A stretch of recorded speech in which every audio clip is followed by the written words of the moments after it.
ओम नमः शिवाय। प्रिय भक्तों, भगवान सदाशिव शंभु आप सबके जीवन में आता है प्रेम, सुख, समृद्धि लेकर के आए।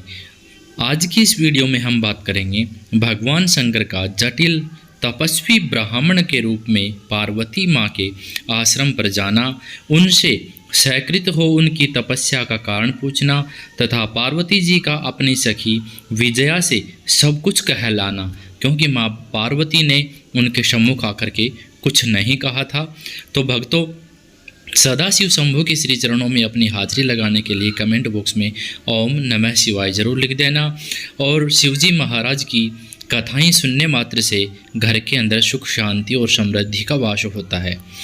तो ब्रह्मा जी कहते हैं, हे नारद, उन सप्त ऋषियों के अपने लोक में चले जाने पर सुंदर लीला करने वाले साक्षात भगवान शंकर ने देवी के तप की परीक्षा लेने का विचार किया। वे मन ही मन पार्वती से बहुत संतुष्ट थे। परीक्षा के ही बहाने पार्वती को देखने के लिए जटाधारी तपस्वी का रूप धारण करके भगवान शंभु उनके वन में गए।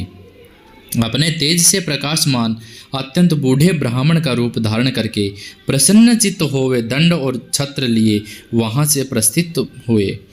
आश्रम में पहुंचकर उन्होंने देखा देवी शिवा सखियों से घिरी हुई वेदी पर बैठी है और चंद्रमा की विशुद्ध कला सी प्रतीत होती है। ब्रह्मचारी का स्वरूप धारण किए भक्त वत्सल शंभु पार्वती देवी को देखकर प्रीति पूर्वक उनके पास गए। उन अद्भुत तेजस्वी ब्राह्मण देवता को आया देख उस समय देवी शिवा ने समस्त पूजन सामग्रियों द्वारा उनकी पूजा की। जब उनका भली भांति सत्कार हो गया, सामग्रियों द्वारा उनकी पूजा संपन्न कर ली गई, तब पार्वती ने बड़ी प्रसन्नता और प्रेम के साथ उन ब्राह्मण देव से आदरपूर्वक कुशल समाचार पूछा। पार्वती बोली, ब्रह्मचारी का स्वरूप धारण करके आए हुए आप कौन हैं और कहाँ से पधारे हैं? देवताओं में श्रेष्ठ विप्रवर, आप अपने तेज से इस वन को प्रकाशित कर रहे हैं। मैंने जो कुछ पूछा है उसे बतलाइए। ब्राह्मण ने कहा, मैं इच्छा अनुसार विचार करने वाला वृद्ध ब्राह्मण हूँ, पवित्र बुद्धि, तपस्वी, दूसरों को सुख देने वाला और परोपकारी हूँ, इसमें संशय नहीं है। तुम कौन हो, किसकी पुत्री हो और इस निर्जन वन में किस लिए ऐसी तपस्या कर रही हो, जो पंजे के बल पर खड़े हो तप करने वाले मुनियों के लिए भी दुर्लभ है। तुम न बालिका हो न वृद्धा ही हो, सुंदरी तरुणी जान पड़ती हो, फिर किस लिए पति के बिना इस वन में आकर कठोर तपस्या करती हो? हे भद्रे, क्या तुम किसी तपस्वी की सहचारिणी तपस्विनी हो? हे देवी, क्या वह तपस्वी तुम्हारा पालन पोषण नहीं करता जो तुम्हें छोड़कर अन्यत्र चला गया हो? बोलो, तुम किसके कुल में उत्पन्न हुई हो? तुम्हारे पिता कौन है और तुम्हारा नाम क्या है? तुम महासौभाग्य स्वरूपा जान पड़ती हो, तुम्हारी तपस्या में अनुराग व्यर्थ है। क्या तुम वेदमाता गायत्री हो, लक्ष्मी हो, अथवा क्या सुंदर रूप वाली सरस्वती हो? इन तीनों में तुम कौन हो? मैं यह अनुमान से निश्चय नहीं कर पाता। पार्वती बोली, हे विप्रवर, न तो मैं वेदमाता गायत्री हूँ, न लक्ष्मी हूँ और न ही सरस्वती हूँ। इस समय मैं हिमाचल की पुत्री हूँ और मेरा नाम पार्वती है। पूर्व काल में, इससे पहले के जन्म में मैं प्रजापति दक्ष की पुत्री थी। उस समय मेरा नाम सती था। एक दिन पिता ने मेरे पति की निंदा की थी, जिससे कुपित हो मैंने योग के द्वारा शरीर को त्याग दिया था। इस जन्म में भी भगवान शिव मुझे मिल गए थे, परंतु भाग्यवंश काम को वश करके वे मुझे भी छोड़कर चले गए। हे ब्राह्मण, शंकर जी के चले जाने पर मैं विरह ताप से उद्विग्न हो उठी और तपस्या के लिए दृढ़ निश्चय करके पिता के घर से यहाँ गंगा जी के तट पर चली आई। यहाँ दीर्घ काल तक कठोर तपस्या करके भी मैं अपने प्राण वल्लभ को न पा सकी, इसलिए अग्नि में प्रवेश कर जाना चाहती हूँ। इतने में ही आपको आया देख मैं क्षण भर के लिए ठहर गई। अब आप जाइए, मैं अग्नि में प्रवेश करूँगी, क्योंकि भगवान शिव ने मुझे स्वीकार नहीं किया है, किंतु जहाँ जहाँ मैं जन्म लूँगी वहाँ वहाँ शिव का ही पति रूप में वर्ण करूँगी। ब्रह्मा जी कहते हैं, हे नारद, ऐसा कहकर पार्वती उन ब्राह्मण देवता के सामने ही अग्नि में समा गई। यद्यपि ब्राह्मण देव सामने से उन्हें बारंबार ऐसा करने से रोक रहे थे, अग्नि में प्रवेश करती हुई पर्वत राजकुमारी पार्वती की तपस्या के प्रभाव से वह आग उस क्षण चंदन पंख के समान शीतल हो गई। क्षण भर उस अग्नि के भीतर रहकर जब पार्वती आकाश में ऊपर की ओर उठने लगी, तब ब्राह्मण रूपधारी शिव ने सहसा हंसते हुए उसे पुनः पूछा, अहो भद्रे, तुम्हारा तप क्या है? यह कुछ भी मेरी समझ में नहीं आया। इधर अग्नि से तुम्हारा शरीर नहीं जला, यह तो तपस्या की सफलता का सूचक है, परंतु अब तक तुम्हें अपना मनोरथ प्राप्त नहीं हुआ, इसमें उसकी विफलता प्रकट होती है। अतः हे देवी, सबको आनंद देने वाले मुझ श्रेष्ठ ब्राह्मण के सामने तुम अपने अभिष्ट मनोरथ को सच सच बताओ। ब्रह्मा जी कहते हैं, नारद, ब्राह्मण के इस प्रकार पूछने पर उत्तम व्रत का पालन करने वाली अंबिका ने अपनी सखियों को उत्तर देने के लिए प्रेरित किया। पार्वती से प्रेरित हो उनकी विजया नामक प्राण प्यारी सखी ने, जो उत्तम व्रत का पालन करती थी, जटाधारी तपस्वी से कहा। सखी बोली, हे साधो, तुमसे पार्वती के उत्तम चरित्र की और उनकी तपस्या की समस्त कारणों का वर्णन करती हूँ। आप सुनना चाहते हो तो सुनिए। मेरी सखी गिरिराज हिमाचल की पुत्री है। ये पार्वती और काली नाम से विख्यात है तथा माता मेनका की कन्या है। अब तक किसी ने इनके साथ विवाह नहीं किया है। ये भगवान शिव के सिवा दूसरे किसी को नहीं चाहती हैं। उन्हीं के लिए 3000 वर्ष से तपस्या कर रही हैं। भगवान शिव की प्राप्ति के लिए ही मेरा इन सखियों ने ऐसा तप प्रारंभ किया है। हे विप्रवर, इसमें जो कारण है उसे बताती हूँ, सुनिए। ये पर्वत राजकुमारी ब्रह्मा, विष्णु तथा इंद्र आदि देवताओं को भी छोड़कर केवल पिनाक पाणी भगवान शंकर को ही पति रूप में प्राप्त करना चाहती हैं और नारद जी के आदेश से यह कठोर तपस्या कर रही हैं। द्विज श्रेष्ठ, आपने जो कुछ पूछा था उसी के अनुसार मैंने प्रसन्नतापूर्वक अपनी सखी का मनोरथ बता दिया है। अब आप और क्या पूछना चाहते हैं? ब्रह्मा जी कहते हैं, नारद, विजया का यह यथार्थ वचन सुनकर जटाधारी तपस्वी रुद्र हंसते हुए बोले, सखी ने यह जो कुछ कहा है उसमें मुझे परिहास का अनुमान होता है। यदि यह सब ठीक है तो पार्वती देवी अपने मुँह से कहे। जटिल ब्राह्मण के इस प्रकार कहने पर पार्वती देवी अपने मुँह से यूँ ही कहने लगी। पार्वती की बात सुनकर जटाधारी ब्राह्मण का शिव की निंदा करते हुए पार्वती को उसकी ओर से मन को हटा लेने का आदेश देना। अभी आगे बताते हैं। पार्वती जी बोले, जटाधारी विप्रवर, मेरा सारा वृतांत सुनिए। मेरी सखी ने जो कुछ कहा है वह ज्यों का त्यों सत्य है, उसमें असत्य कुछ भी नहीं है। मैं मन, वाणी और क्रिया द्वारा सत्य ही कहती हूँ, असत्य नहीं। मैंने साक्षात पति भाव से भगवान शंकर का ही वर्ण किया है। यद्यपि जानती हूँ वह दुर्लभ वस्तु भला मुझे कैसे प्राप्त हो सकती है, तथापि मन की उत्कंठा से विवश हो मैं तपस्या कर रही हूँ। ब्राह्मण से ऐसी बात कहकर पार्वती देवी उस समय चुप हो गई। तब उनकी वह बात सुनकर ब्राह्मण ने कहा, इस समय तक मेरे मन में यह जानने की प्रबल इच्छा थी कि ये देवी किस दुर्लभ वस्तु को चाहती है जिसके लिए ऐसा महान तप कर रही है। किंतु हे देवी, तुम्हारे मुखार विंद से सब कुछ सुनकर उस अभिष्ट वस्तु को जान लेने के बाद अब मैं यहाँ से जा रहा हूँ। तुम्हारी जैसी इच्छा हो वैसा करो। यदि तुम मुझसे न कहती तो मित्रता निष्फल होती। अब जैसा तुम्हारा कार्य है वैसा ही उसका परिणाम होगा। जब तुम्हें इसी में सुख है तब मुझे कुछ नहीं कहना है। वहाँ ऐसी बात कहकर ब्राह्मण ने ज्यों ही जाने का विचार किया त्यों ही पार्वती देवी ने प्रणाम करके उनसे इस प्रकार से कहा। पार्वती बोले, हे विप्रवर, आप क्यों जाएंगे? ठहरिए और मेरे हित की बात बताइए। पार्वती के ऐसा कहने पर दंडधारी ब्राह्मण देवता रुक गए और इस प्रकार बोले, हे देवी, यदि मेरी बात सुनने का मन है और मुझे भक्ति भाव से ठहरा रही हो तो मैं वह सब तत्व बता रहा हूँ जिससे तुम्हें हिताहित का ज्ञान हो जाएगा। महादेव जी के प्रति मेरे मन में गौरव बुद्धि है, अतः मैं उनको सब प्रकार से जानता हूँ तो भी यथार्थ बात करता हूँ। तुम सावधान होकर सुनो। वृषभ के चिन्ह से अंकित ध्वजा धारण करने वाले महादेव सारे शरीर में भस्म रमाए रहते हैं, सिर पर जटा धारण करते हैं, धोती की जगह बाघ का चाम पहनते हैं और चादर की जगह हाथी की खाल ओढ़ते हैं। हाथ में भीख मांगने के लिए खोपड़ी लिए रहते हैं। झुंड के झुंड सांप उनके सारे अंगों में लिपटे देखे जाते हैं। ये विष खाकर ही पुष्ट होते हैं, अभक्ष भक्षी हैं। उनके नेत्र बड़े भद्दे हैं और देखने में डरावने लगते हैं। उनका जन्म कब, कहाँ और किससे हुआ यह आज तक प्रकट नहीं हुआ है। घर गृहस्थी के भोग से वे सदा दूर ही रहते हैं। नंग धड़ंग घूमते हैं और भूत प्रेतों की सदा माला पहने रहते हैं। उसमें 1 2 नहीं 10 भुजाएं हैं। हे देवी, मैं समझ नहीं पाता कि किस कारण से तुम उन्हें अपना पति बनाना चाहती हो। तुम्हारा ज्ञान कहाँ चला गया है? इस बात को आज सोच विचार कर मुझे बताओ। दक्ष ने अपने यज्ञ में अपनी ही पुत्री सती को केवल यही सोचकर नहीं बुलाया कि वह कपालधारी भिक्षुक की भार्या है। इतना ही नहीं, उन्होंने यज्ञ में भाग देने के लिए सब देवताओं को बुलाया, किंतु शंभु को छोड़ दिया। सती उसी अपमान के कारण अपना अत्यंत क्रोध से व्याकुल हो उठी। उसने अपने प्यारे प्राणों को तो छोड़ा है, शंकर की भी त्याग कर दिया। तुम तो स्त्रियों में रत्न हो, तुम्हारे पिता समस्त पर्वतों के राजा हैं, फिर तुम क्यों इस उग्र तपस्या के द्वारा वैसे पति को पाने की अभिलाषा करती हो? सोने की मुद्रा अशर्फी देकर बदले में उतना ही बड़ा कांच लेना चाहती हो। उज्जवल चंदन छोड़कर अपने अंगों में कीचड़ लपेटना चाहती हो। सूर्य के तेज का परित्याग करके जुगनों की चमक पाना चाहती हो। महीन वस्त्र त्याग कर अपने शरीर को चमड़े से ढकना की इच्छा करती हो। घर में रहना छोड़कर वन में धूनी रमाना चाहती हो।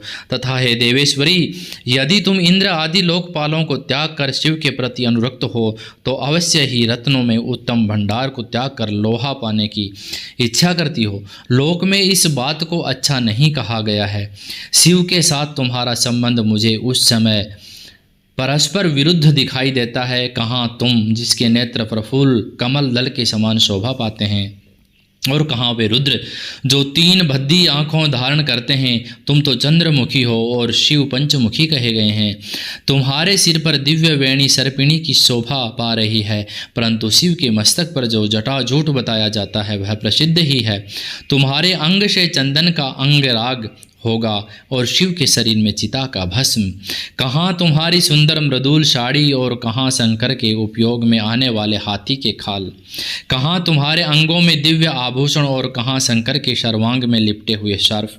कहाँ तुम्हारी सेवा के लिए उद्धत रहने वाले संपूर्ण देवता और कहाँ भूतों के उदयी हुई बलि को पसंद करने वाले शिव।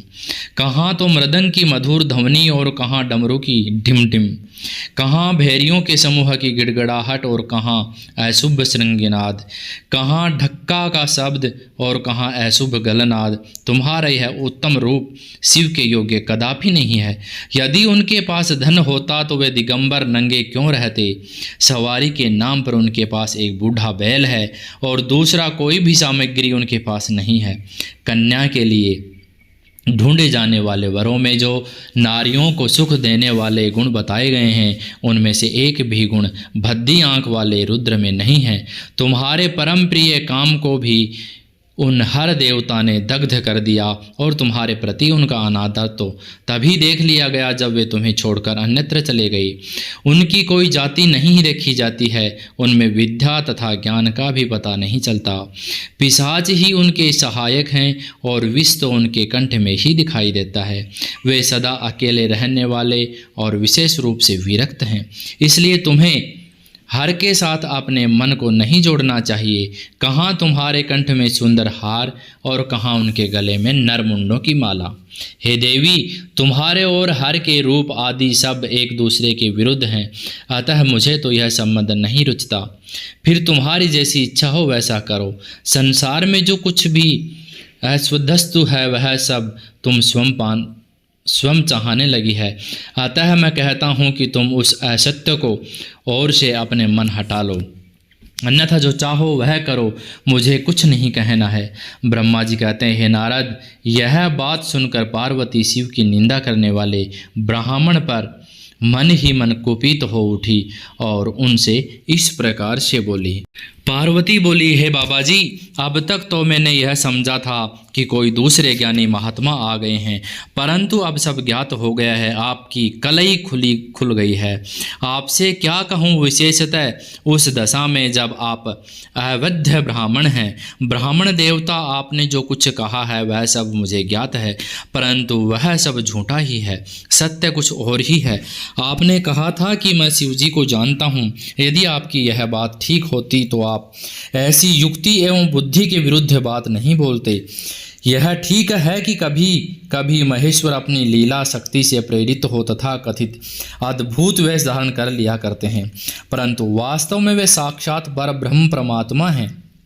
उन्होंने स्व इच्छा से ही शरीर धारण किया है। आप ब्रह्मचारी का स्वरूप धारण कर मुझे ठगने के लिए उद्धत हो यहाँ आए हैं और अनुचित एवं असंगत युक्तियों का सहारा ले छल कपट से युक्त बातें बोल रहे हैं। मैं भगवान शंकर के स्वरूप को भली भांति जानती हूँ, इसलिए यथा योग्य विचार करके उनके तत्व का वर्णन करती हूँ। वास्तव में शिव निर्गुण ब्रह्म हैं, कारणवश सगुण हो गए हैं। जो निर्गुण हैं, समस्त गुण जिनके स्वरूप भूत हैं, उनकी जाति कैसे हो सकती है? हे भगवान, सदाशिव समस्त विद्याओं के आधार हैं, फिर उन पूर्ण परमात्मा को किसी विद्या से क्या काम? पूर्व काल में कल्प के आरंभ में भगवान शंभु ने श्री विष्णु को उच्छ्वास रूप से संपूर्ण वेद प्रदान किए थे। अतः उनके समान उत्तम प्रभु दूसरा कौन है? जो सबके आदि कारण हैं, उनकी अवस्था अथवा आयु का माप तोल कैसे हो सकता है? प्रकृति उन्हीं से उत्पन्न हुई है, फिर उनकी शक्ति का दूसरा क्या कारण हो सकता है? जो लोग सदा प्रेम पूर्वक शक्ति का स्वामी भगवान शंकर का भजन करते हैं, उन्हें भगवान शंभु प्रभु शक्ति, उत्साह शक्ति और मंत्र शक्ति, ये तीनों अक्षय शक्तियाँ प्रदान करते हैं। भगवान शिव के भजन से ही जीव मृत्यु को जीत लेता है और निर्भय हो जाता है, इसलिए तीनों लोकों में उनका मृत्युंजय नाम प्रसिद्ध है। उन्हीं के अनुग्रह से विष्णु विष्णुत्व को, ब्रह्मा ब्रह्मत्व को और देवता देवत्व को प्राप्त हुए हैं। शिवजी का पक्ष लेकर बहुत बोलने से क्या लाभ? वे भगवान स्वयं ही महाप्रभु हैं। कल्याण रूपी शिव की सेवा से यहाँ कौन सा मनोरथ सिद्ध नहीं हो सकता? उन महादेव के पास किस बात की कमी है जो वे भगवान सदाशिव स्वयं मुझे पाने की इच्छा करें? यदि शंकर की सेवा न करे तो मनुष्य 7 जन्मों तक दरिद्र होता है और उन्हीं की सेवा से सेवक में लोक में कभी नष्ट न होने वाली लक्ष्मी प्राप्त होती है। जिनके सामने 8 सिद्धियां नित्य आकार सिर नीचा किए इस इच्छा से नृत्य करती हैं कि वे भगवान हम पर संतुष्ट हो जाएं, उनके लिए कोई भी हितकर वस्तु दुर्लभ कैसे हो सकती है? यद्यपि यहाँ मांगलिक कही जाने वाली वस्तुएं शंकर को सेवन नहीं करती, तथापि उनके स्मरण मात्र से ही सबका मंगल होता है, जिसकी पूजा के प्रभाव से उपासक की संपूर्ण कामनाएं सिद्ध हो जाती हैं। सदा निर्विकार रहने वाले उन परमात्मा शिव में विकार कहाँ से आ सकता है? जिस पुरुष के मुख में निरंतर शिव यह मंगलमय नाम निवास करता है, उसके दर्शन मात्र से ही अनन्य सब सदा पवित्र हो जाती हैं। जैसा कि आपने कहा है कि चिता का भस्म लगाते हैं, परंतु यदि उनका लगाया हुआ भस्म अपवित्र होता तो उनके शरीर को झड़कर गिरे हुए उस भस्म को देवता लोग सदा अपने सिर पर कैसे धारण करते? अतः शिव के अंगों के स्पर्श से अपवित्र वस्तु भी पवित्र हो जाती है। जो महादेव सगुण होकर तीनों लोकों के कर्ता भर्ता और हर्ता होते हैं तथा निर्गुण रूप में शिव कहलाते हैं, वे बुद्धि के द्वारा पूर्ण रूप से कैसे जाने जा सकते हैं?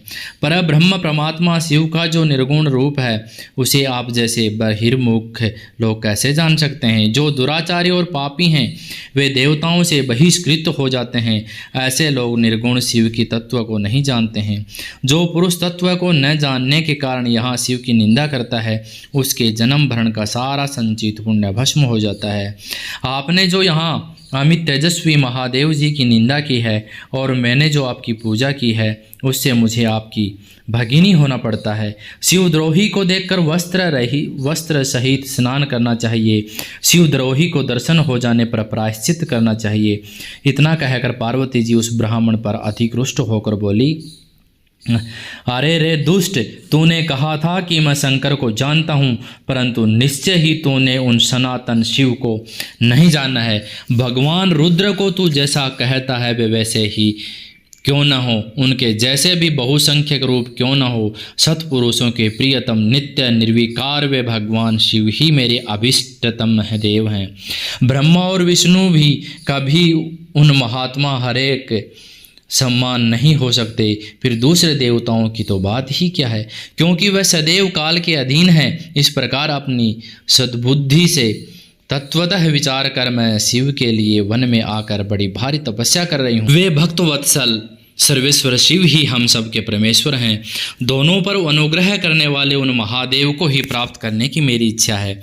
ब्रह्मा जी कहते हैं, हे नारद, ऐसा कहकर गिरिराज नंदिनी गिरिजा चुप हो गई और निर्विकार चित्त से भगवान शिव का ध्यान करने लगी। देवी की बात सुनकर वह ब्रह्मचारी ब्राह्मण ज्यों ही कुछ फिर कहने के लिए उद्धत हुआ, त्यों ही शिव में आसक्त चित्त होने के कारण उनकी निंदा सुनने से विमुख हुई पार्वती अपनी सखी विजया से शीघ्र ही बोली। पार्वती ने कहा, हे सखी, इस अधम ब्राह्मण को यत्न पूर्वक रोको, यह फिर कुछ कहना चाहता है। यह केवल शिव की निंदा ही करेगा। जो शिव की निंदा करता है केवल उसी को पाप नहीं लगता, जो उस निंदा को सुनता है वह भी यहाँ पाप का भागी होता है। भगवान शिव के उपासकों को चाहिए कि वे शिव की निंदा करने वाले को सर्वथा वध करें। यदि वह ब्राह्मण हो तो उसे अवश्य ही त्याग दें और स्वयं उस निंदा के स्थान से शीघ्र दूर चले जाएं। यह दुष्ट ब्राह्मण फिर शिव की निंदा करेगा। ब्राह्मण होने के कारण यह वध्य तो है नहीं, अतः त्याग देने योग्य है। किसी भी तरह इसका मुँह नहीं दिखना चाहिए। इस स्थान को छोड़कर हम लोग आज ही किसी दूसरे स्थान में शीघ्र चलें, जिससे फिर इस अज्ञानी के साथ बात करने का अवसर न मिले। ब्रह्मा जी कहते हैं, नारद, ऐसा कहकर उमा ने ज्यों ही अन्यत्र जाने के लिए पैर उठाया, त्यों ही भगवान शिव ने अपने साक्षात स्वरूप से प्रकट हो प्रिया पार्वती का हाथ पकड़ लिया। शिवा जैसे स्वरूप का ध्यान करती थी वैसे ही सुंदर रूप धारण करके शिव ने उन्हें दर्शन दिया। पार्वती ने लज्जावश अपना मुँह नीचे की ओर कर लिया। तब भगवान शिव उनसे बोले, हे प्रिय, मुझे छोड़कर कहाँ जाओगी? अब मैं फिर कभी तुम्हारा त्याग नहीं करूँगा। मैं प्रसन्न हूँ, वर मांगो। मुझे तुम्हारे लिए कुछ भी अद्वैय नहीं है। हे देवी, आज से मैं तपस्या के मोल खरीदा हुआ तुम्हारा दास हूँ। तुम्हारे सौंदर्य ने भी मुझे मोह लिया है। अब तुम्हारे बिना मुझे क्षण भी युग के समान जान पड़ता है। लज्जा छोड़ो, तुम तो मेरी सनातन पत्नी हो। हे गिरिराज नंदिनी, हे महेश्वरी, मैंने जो कुछ कहा है उस पर श्रेष्ठ बुद्धि से विचार करो। सुस्थिर चित्त वाली पार्वती, मैंने नाना प्रकार से तुम्हारी बारंबार परीक्षा ली है। लोक लीला का अनुसरण करने वाले मुझ स्वजन्य के अपराधी को क्षमा कर दो। हे शिवे, तीनों लोकों में तुम्हारे जैसी अनुरागिणी मुझे दूसरी कोई नहीं दिखाई देती। मैं सर्वथा तुम्हारे अधीन हूँ, तुम्हारी इच्छा पूर्ण हो। हे प्रिय, मेरे पास आओ। तुम मेरी पत्नी हो और मैं तुम्हारा वर हूँ। तुम्हारे साथ मैं शीघ्र ही अपने निवास स्थान उत्तम पर्वत कैलाश को चलूँगा। ब्रह्मा जी कहते हैं, देवाधिदेव महादेव जी, ऐसा कहने पर पार्वती देवी आनंद मग्न हो उठी। उनका तपस्या जनित पहले का सारा कष्ट मिट गया। हे मुनिश्रेष्ठ, सती साध्वी पार्वती की सारी थकावट दूर हो गई, क्योंकि परिश्रम फल प्राप्त हो जाने पर प्राणी का पहले वाला सारा श्रम नष्ट हो जाता है। तो भक्तों, आज की इस वीडियो बहुत ही रोमांच वाला और बहुत ही तेज वाला वीडियो था। इस वीडियो में आपको कैसा लगा कथा भगवान शिव जी की और माँ पार्वती की? अब दोनों का विवाह होने के लिए तैयारी हो गई है। आगे आने वीडियो में बात आएगी शिव और पार्वती की बातचीत क्या होती हैं, शिव का पार्वती के अनुरोध को स्वीकार करना। तो अगर आपने सदाशिव के श्री चरणों में हाजिरी नहीं लगाई है तो ओम नमः शिवाय लिख करके हाजिरी अवश्य लगा दें।